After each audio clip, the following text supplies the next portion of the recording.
press the bell icon on the YouTube app and never miss another update.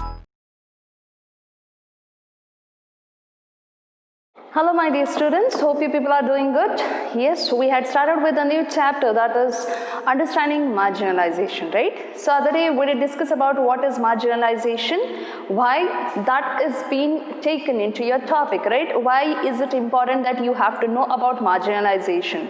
See, the other day I had given you an example, right? If you all are celebrating Children's Day and imagine one person comes in like uniform, okay, you people are colorfully like dressed. So what happens? That person will be considered as though he is the person does not have any value, or rather you people make your own group and you consider that person out of your box, right? So that itself, like most of the people in the country, the same thing is happening, right? So people are being like differentiated. So that is what they are telling. So these people, like if you are differentiating, so what happens exactly? How these people would feel? So all those things has been like mentioned in your chapter. See, in this chapter, we did discuss about one of the story, right? Wherein the grandfather is giving his granddaughter and his grandson the story, like how his life was, how he used to enjoy the forest, right? And how people from forest, that is we call them Adivasis, right? So usually see what happens when like we come up with a word called Adivasis, what happens? Everybody has got one particular mindset. So what is that? Like yes, these are the people, like they'll be having, or they'll wear all those leaf kind of things on their body, like they'll be having those the bark, okay, the things made up of bark on their head, right? So all these things we imagine. As soon as somebody tells you about Adivasi, what happens? The thing comes to your mind, right? It comes to you, the picture there. So in the same way, when it comes to this particular Adivasi story, so we were discussing about the same, right? So nowadays these Adivasis are getting importance, or rather say they are considered in the group of people itself. But earlier what they used to do, like they were not treated properly, okay? So what these people felt, the other day we did discuss a story, right? So Adivasis, when it comes to Adivasis, how they used to be treated. So what happened? These people, like when it comes to Adivasis, the problem, what happened? They were having the grandfather, he was having 30 acres of land. So he did not want to leave that place. But because, these government people, they started asking them to leave the place so that they can occupy the forest as a whole. So what happened? These people had to give up their land. Few of them, they were very happy because they thought like they'll get a good job, right? So they would get something as their earning. And they didn't even know that they are totally transferring their whatever belongings, okay, whatever land they had. But what this grandfather did do earlier, he was not ready to give any of his land. But because these government people pressurized them, right, they did even beat few people, right? Because of that itself, what these people had to do, they did sell, okay, they had to sell their land to these contractors so that they can use the whole land. So these people enjoyed the forest, they enjoyed the land, they prayed the land, they did pray this land, they did pray the environment, right? They totally had a good relationship with the nature. They used to respect the nature. They did pray, they used to pray, right? Not only the land, even forest. So they had a very good environment, open environment, so that they can breathe easily, nothing but they would enjoy the environment. How about we people now? Are we getting any good environment? It totally depends, right? Yes. So here also same thing he is telling the grandfather that yes, we had a very good time then, but these contractors took away our lands, and now that, after that they had a very bad time, right? So even the grandchildren, he couldn't send his grandchildren to the school. Right, so though his son got a job, right, in Delhi, but even then, because of the the amount, whatever the earnings, whatever income they had, it was very less, because of which these people couldn't go to school. So that was the story, right? So today let us know about who is Adivasi. Now the last class itself there was a question, who is an Adivasi? Can we call a particular person or group of people as Adivasis here? Yes. So here, see, when it comes to the literal meaning, Adivasi means original inhabitants or say communities who lived and often continue to live in close association with forests. So those who have a close relationship with the forests, those who love forests, okay, those who had respect towards the forest, who actually took birth there, who lived there, right, for a longer period of time. It's not like, yes, even I like forest. So can I be called as Adivasi? Definitely not, because I just like it, but that doesn't mean like I go and stay there, right? Yes. But people who stayed there for a longer period of time, who did spend their time there, okay, so they were like in close, they had a close like close association with the forest. Those people, literal meaning, okay, this is the literal meaning, wherein those people were called as Adivasis. So almost around 8% of Indian population, we can find that these people like India's most important mining, especially mining and even industrial centers, they are located in Adivasi areas. So we have an area wherein almost 8% people are staying there, they are having their life there. Okay, so that is what is being said. So there are few places wherein still you can find Adivasis. For example, Jamshedpur, Rourkela, Bokarao, okay, sorry, Bokarao and Bokaro and Bhilai. Okay, these are the places. Okay, Bokaro and Bhilai, these are the few places wherein you can find that still we can find Adivasis there. Okay, so they are not a homogeneous population. Definitely they are not homogeneous. You cannot say that they are homogeneous in nature. There are 500 different Adivasi group. Even Adivasis, they are not from a one particular genes, okay, like they are not from one particular homogeneous this, we cannot call it. There are again 500 kinds, okay, like of Adivasis. So here the same thing is said, like there are few states wherein we can find most of the Adivasis, that is Jharkhand, Madhya Pradesh, Orissa, Assam, Manipur, Meghalaya, Mizoram, okay, Tripura. So all these places, there are few more. Okay, so here you can find the Adivasis. So there are like state, okay, wherein state like Orissa and all, they are the home for more than like 60 different tribal groups. Now see, as I told you, there are 500 kinds of people like Adivasis. In that, 60 group of people, okay, the Adivasis, they are staying in Orissa. So imagine, still they are there. Still they have occupied the area. So these Adivasi societies, they are almost among these like them, okay, and this makes them radically different from communities organized around principles of Jati, Varna, or those that were ruled by kings. So few places were ruled by kings and few had this Jati, Varna, nothing but caste differences. Right? So here these people had one particular group itself, okay, one particular place was kept for them itself. So you can find those people in Orissa especially. So Adivasis, okay, they do practice a range of tribal religion. Now what kind of people are they? See, if at all I ask you people, whom do you worship?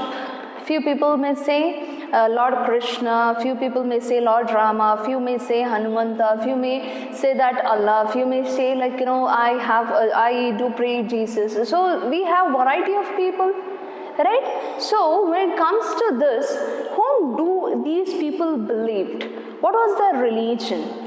Whom they did believe. So all these things, let us know about that. See, they practice a range of religion here which is different from Islam, which is totally different from Hinduism and even Christianity. So these people are totally different from all these people.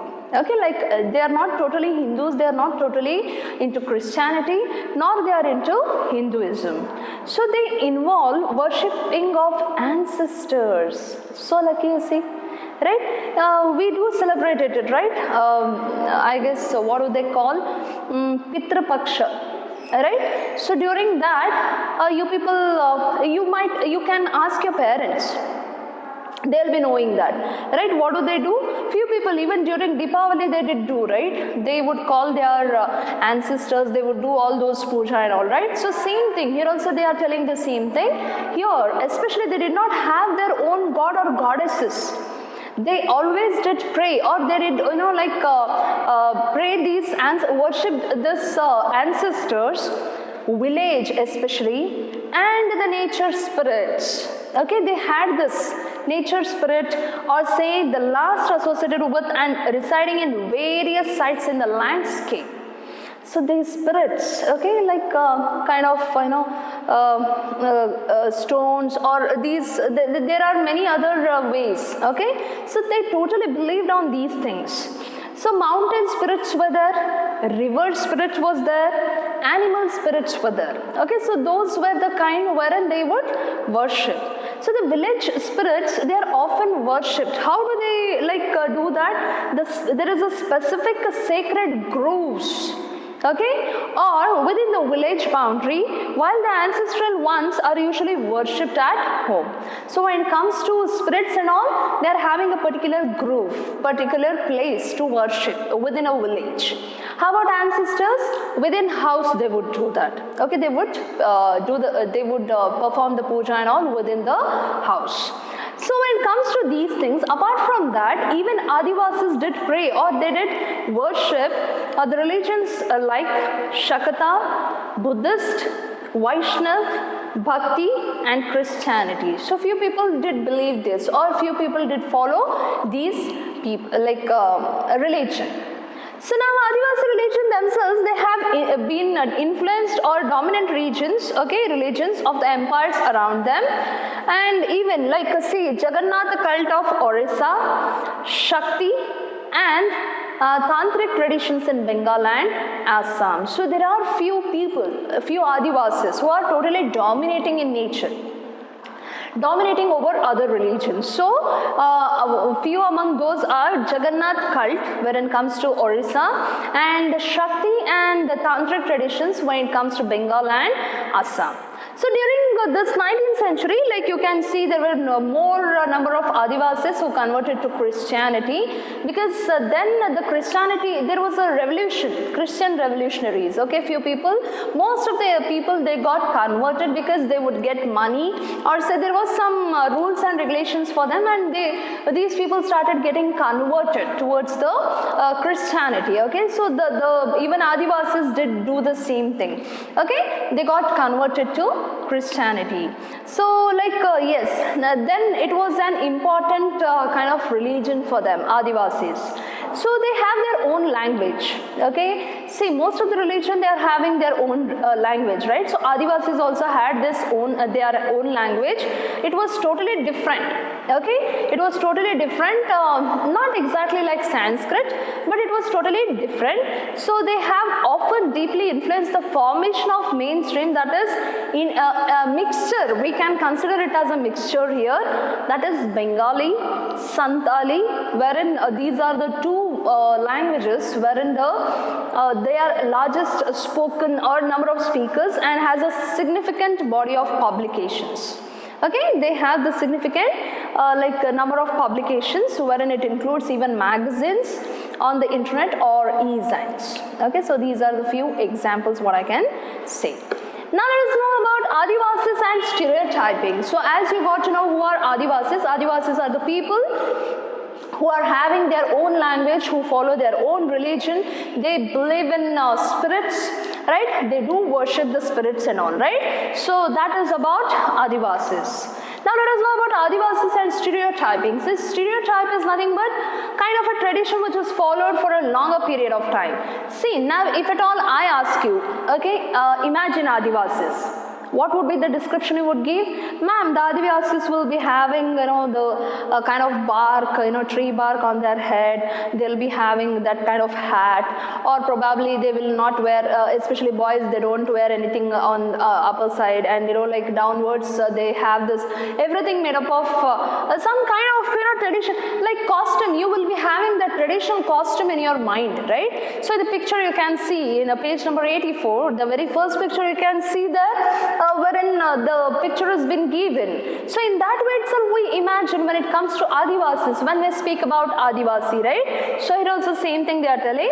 See, Adivasi communities are in particular way. So when it comes to this, during your school functions and all, if anybody would ask you, can you put a part as an Adivasi, definitely would imagine the same thing. Oh, I should dress up like this, right? Yes, in the same way it is like stereotype, okay, totally stereotypical, typical kind of thing you would think. So they had this colorful costumes, they had this headgear, and always they would perform dances and all, right? Dance and all. So like very little about the realities of their lives. We really don't know about the reality of their life, because we have always known about these things itself. Adivasis, yes, that is the imagination, or that is the thing that comes to our mind. So like this often wrongly leads to people believing that they are exotic, primitive and backward. So that will be considered as though they are exotic and even primitive, or say they are backward. So you have studied about these people in class 6th, I guess, okay, if you people remember. So stereotyping, like what exactly it is, in particular what it means, whether there is a community, etc. You have studied about this. Then coming to the Adivasis and development. Let us know about the Adivasis and development. So do you think so there is any development in them? Or is it necessary that they have to get developed? Why is it like when it comes to Adivasis, we don't think much about those people, or say we don't consider them? We just feel that like, okay, probably there would be some improvement, or there would be some changes, right? Yes. So like, yes. So you have already studied in your history regarding Adivasis, okay, that is forest. When it comes to forests, what are the importance of forests? Can you note down? Like, yes, these are the importance, these are the things, because why we need forest and all. So if you make a list, you would understand why do we need forests, right? Yes. So as you all know, forests are the very important part of the nature. The reason is because of the forest, we do get all the wood that is required, even if you are thinking about a paper. So how is that prepared? Definitely, no doubt you might say that, ma'am, we use chemicals and all. No doubt. But with that, the main thing, like what I can say, the raw material itself is wood there. So from where do we get this wood? Definitely it would be the forest. So most of the people, they do depend upon the forest. So if you are considering this, forests are absolutely crucial to the development of all empires and settled civilization in India. Even if you take a settled civilization, even if you take an empire, okay, like empire, you would feel that you would get to know what is the importance of the forest. You will totally understand the importance of the forest. So here also same thing. So as you all know, forest is not only rich with the trees, or say plants, or whatever it is, even it is rich with all the minerals. It is very rich with the minerals. So when they say about minerals, definitely you would need certain things, right? Maybe iron ore, maybe like copper, gold, silver. So for all these things, okay, even for the medicinal plants, okay, and even like animal products, if you are needing all these animal products, definitely you have to depend upon the forest. So from forest itself you would get all these things, right? Yes. So now Now these were the important things, and definitely all the people, it's not only about the Adivasis, even the people from different cities or say empires, even they did depend upon the forest for to get all these things here. So in addition to these things, that is your iron ore, silver, keeping aside all these things, apart from that, even there were so many additions that were necessary. So that is life, everybody's life. Okay, if you consider like yourself or me, we are indirectly depending upon the forest. So like how? Which it actually reach like many of India's rivers. As it is becoming clearer now, which is crucial to the availability and quality of the air and water. So if you need good environment, good air to breathe, right? Definitely you need a tree, right? You need trees, and from where these trees you can get? Definitely forests. If you are developing forest, we call it as afforestation, right? So there is only deforestation which is happening, which has taken place just for the improvement of the society or urbanization. So when civilization started, with the civilization it came up with urbanization, and as urbanization became very important, what happened? They felt the necessity that yes, we have to bring in improvement regarding each and everything. So that is the reason you need forests. It's not only about one particular species or one particular group of people who need forest. It is everybody who is depending upon the forest. So forest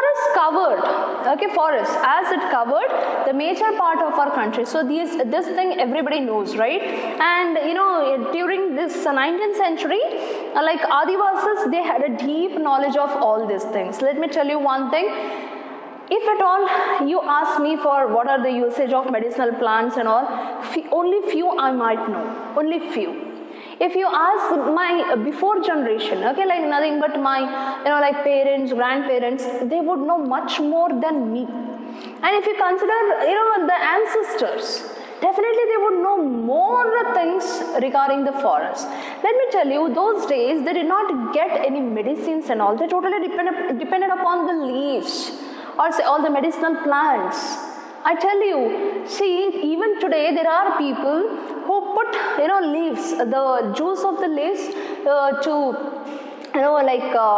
it's like if you have got any wound, to heal those wounds, they use this leaf juice. Okay, so the few people they do that. So Adivasis are the best people who know everything about these things. So that is how to use the forest products, like where they are available in abundant, how is it helpful. So all those things they were knowing. So they were not ruled by larger states and empires. Definitely, they often instead often empires heavily depended upon Adivasis. So no person did dominate over Adivasis. So Adivasis were independent in nature. But yes, and all the cities and all, they totally depended upon Adivasis, because Adivasis had the complete knowledge and even they had the control over the forest and all. That's the reason these people, the empires or say the other cities and all, they totally depended upon Adivasis.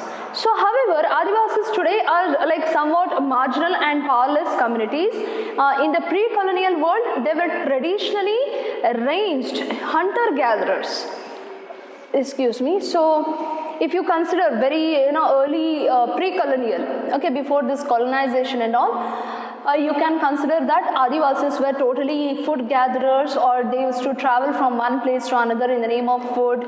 Later on, with the shifting agriculture and all, they came up with most of the cultivation on the land. So Adivasis, they have been increasingly forced through economic changes, forest policies and political force applied by the state and private industry to migrate to lives as workers in plantations, at construction sites, in industries, and as domestic workers. So you can find those Adivasis in these fields. Nowadays you can find them as the workers.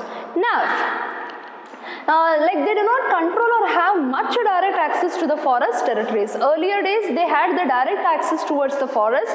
Now because of the improvement in the society, or because there are lots of changes in the society, okay, like as the society is changing, as the society is bringing up with the new things, what it is happening is like the things are totally changed. Okay, like they are not having the direct access towards the forest and all, because they feel that because they are not depending upon the forest now.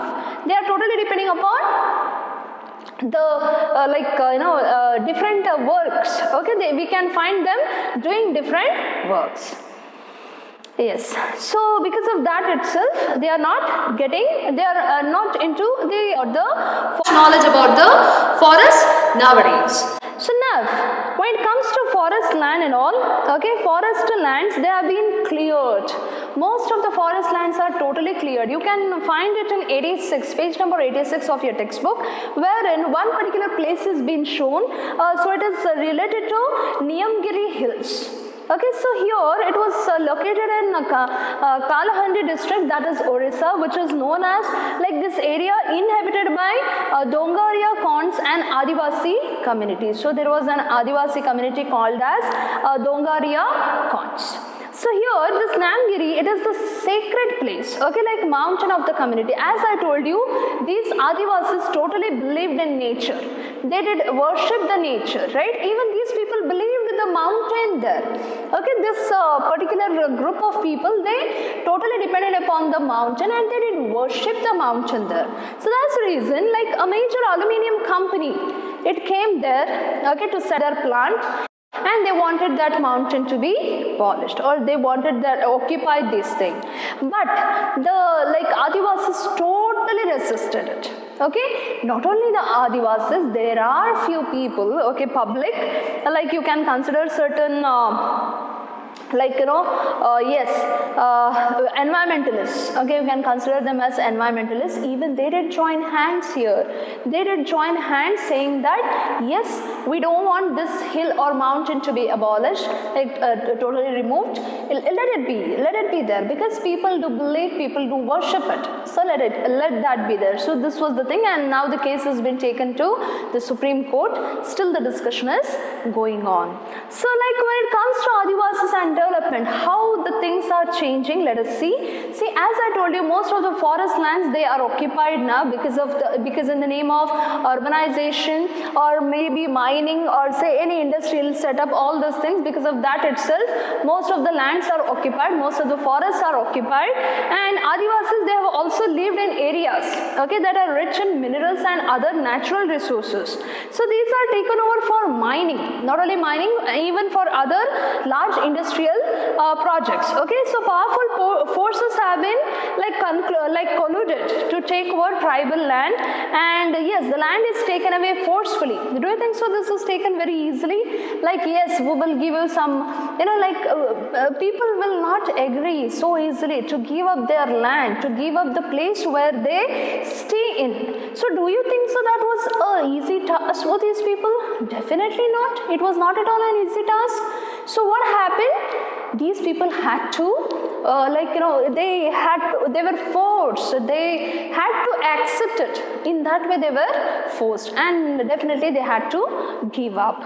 So huge tracts of their lands also have been gone. Okay, most of the people, see, like survey report, what it says, a recent survey report, almost 79% of the persons displaced from the states of Andhra Pradesh, even Chhattisgarh, Orissa and Jharkhand as tribals, and even their lands have also gone under the water. Even during the dam construction and all, even those, they have lost their land totally. So even in northeast, their lands remain highly militarized and even war torn. And India has 54 national parks and 372 wildlife sanctuaries covering 109,652 square kilometers. So these are areas where tribals originally lived. You think so? These things have come without any person living in there? No. Tribals used to live there, but because they had they had other works and all, they had they were forced, and what happened? People started, as there was urbanization and all, these Adivasis also got attracted towards those things, and they were evicted. Okay, like they were asked to leave that place. Okay, and that is what has happened here.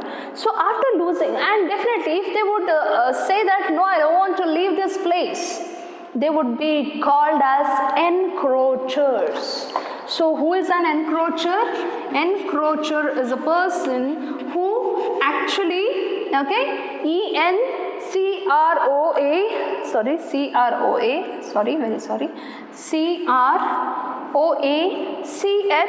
CROACHERS. So encroachers, nothing but forcefully you are keeping our land. Understood? Imagine now I have got a land, and I have asked not even a single person not to come in there. And imagine you people come and you take up certain land belonging to me. So what will you be called as? Obviously trespasser, that is different. If you are coming into my land, definitely you will be called as trespasser. If you are taking my land to your name, then definitely it would be encroacher. So in the same way, these people were called as encroachers here. And losing their land, do you think so? Losing a land, is it us, or is it possible? Like, is it acceptable? Definitely not. So their lands were they lost their land, even, and access to the forest means, okay, they lost their main sources of livelihood and even food there. So gradually like they lost all their traditional homelands because of urbanization, because people started, because of the government, like they started encroaching the land. They said that yes, we need a land for the sake of industries, for the sake of development, all these things they started telling, and they started taking up the lands from Adivasis. So they lost their lands, and then they started with the poverty and deprivation. So there we could see like they got these Adivasis, as they lost their land, okay, as they were asked to leave the places, so they were totally into, like they started facing the poverty and even deprivation. So do you think so this is like a right thing? Is it a right thing? Can you consider this as a right thing? Definitely not. So 45% of tribal groups in rural areas and even 35% in urban areas, they live below the poverty line. So line, okay, this leads to deprivation in other areas. Many tribal children are malnourished, of course, because these people lost their livelihood. They enjoyed the open area, they enjoyed the forest there. But as they were forced to leave, as they were asked to leave the place, these people could see that even their children faced malnourishment because they did not get good food, right? So literacy rate, because these people are Adivasis, hardly you can find any people like coming into education and all, right? So literacy rates, even like tribals, when it comes to tribals, that is very low. So when Adivasis, they are displaced from their lands, they lose much more than a source of income, obviously. See, something that is called as theirs, all of a sudden somebody comes and now asks you to vacate the land. How do you feel? And if any person is totally depending upon that land itself as the source of food, so again that would be a difficult thing for them, right, to carry out their life, the livelihood. It is totally difficult.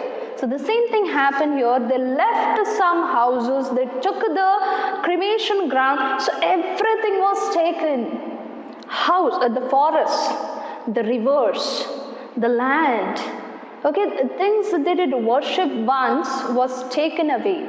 Not only that, even the cremation ground was taken away, temple were taken away, well, and even the pond, even they were taken away.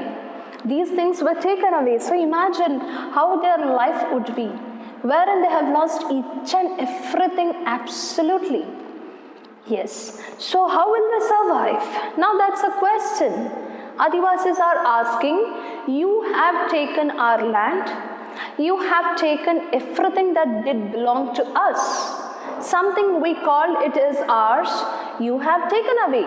Well, land, pond, river, everything you have taken, forest, land, everything you have taken that. So, like, how do we survive then? Because that is what we were having as a livelihood. We totally depended upon that. Now, how will we survive? So, this Govinda Maran, who was displaced due to a refinery project in Orissa. Okay, so he is asking this. So, as you have read this, there exists an interconnectedness between the economic and social dimensions of tribal life. Okay, so destruction in one sphere naturally impacts the other. Often this process of dispossession and displacement can be painful and even violent. So if you are taking up somebody else's property for your benefit without giving anything to them, no doubt if you are taking up anybody's land or if you are taking up any of the thing for yourself, see that you give something as the replacement. If you are not doing both the things, then definitely it is a kind of torture for the people whosoever are present there. Okay, so it goes very difficult. So that's the reason they are telling the process of dispossession and displacement can be very painful and even violent. Dear students, with this we have finished apart from your understanding marginalization. So today we will discuss about like who are Adivasis. Adivasis are the people who can be found in a particular states like Orissa, Assam, Mizoram, etc.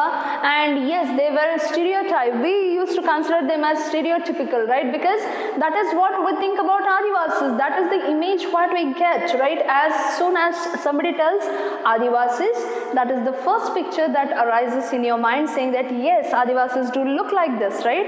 Yes, so that is the thing. And yes, like Adivasis and development, we did discuss about even those things like how the things did develop and like how the things did change. So in the next class we'll be discussing about minorities and marginalization. Apart from that, you will be learning about Muslims and marginalization, and then it would be the conclusion. Dear students, thank you so much for your patience. Have a great day. Enjoy.